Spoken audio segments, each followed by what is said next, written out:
Next हमारे पास है Kepler's third law. Kepler third law क्या होता है, हमने फर्स्ट और सेकंड लॉ यानी दो लॉ हमने पढ़ लिए हैं। तो अब हम नेक्स्ट लॉ पढ़ रहे हैं, Kepler's third law. Kepler third law क्या होता है, the cube of the mean distance of a planet from the sun is directly proportional to the square of the time it take to move around the sun. इसका मतलब क्या है, मैं आपको meaning बता रहा हूँ, देखिए ध्यान से समझना कि ये एक सन है और इसके चारों तरफ ये एक प्लैनेट है जो कि रिवॉल्व कर रहा है। तो ये डिस्टेंस होती है मीन डिस्टेंस। क्या कहलाएगी, मीन डिस्टेंस। इसको हमने आर से डिनोट किया। तो कहता है cube of the mean distance, cube of the mean distance is directly proportional to the square of the time. Square of the time मतलब जितना इसको समय लग रहा है इसके चारों तरफ घूमने में, square of the time is called Kepler's third law.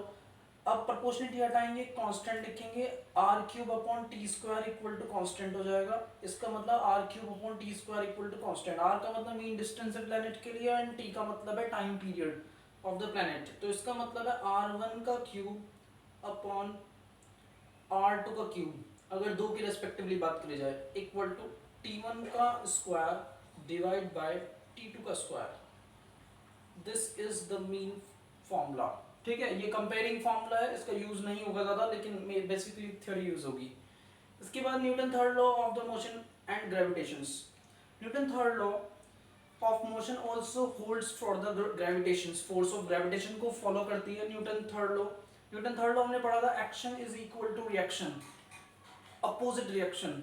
तो अगर मैं किसी बॉडी को मान लो ऐसे छोड़ देता हूँ, ये छोड़ दिया, मान लो मैंने ऊपर से और ये छोड़ा, तो इसके जस्ट जब ये बहुत तेजी से नीचे आया तो इसने एक्शन प्रोवाइड किया, अर्थ ने इसको फोर्स लगाया, रिएक्शन मिला। ठीक है, तो as it is Newton third law of motion also hold for the good for the force of the gravitations. This means that when earth exert a force of attraction of an object, then the object also exert equal force.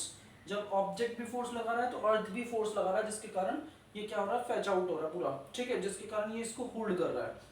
Free fall किसे कहते हैं, मान लो किसी भी object को हम किसी भी हाइट से फेंकते हैं तो एक अंडर द ग्रेविटेशनल फोर्स अर्थ उसको अपनी तरफ अट्रैक्ट करती है, दिस इज फ्री फॉल।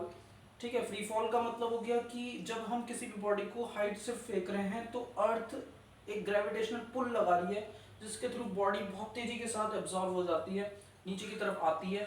ठीक है, तो उसको बोलते हैं, इसका बहुत अच्छा एग्जाम्पल है जो एक बंजी जंपर होता है। ठीक है, bungee jumper is falling down only under the gravitational force. ठीक है, only under the gravitational force of the earth, this is बंगी jumper का एग्जाम्पल। ठीक है, तो ये फ्री फॉल इसी के लिए एग्जाम्पल होगा। ओके।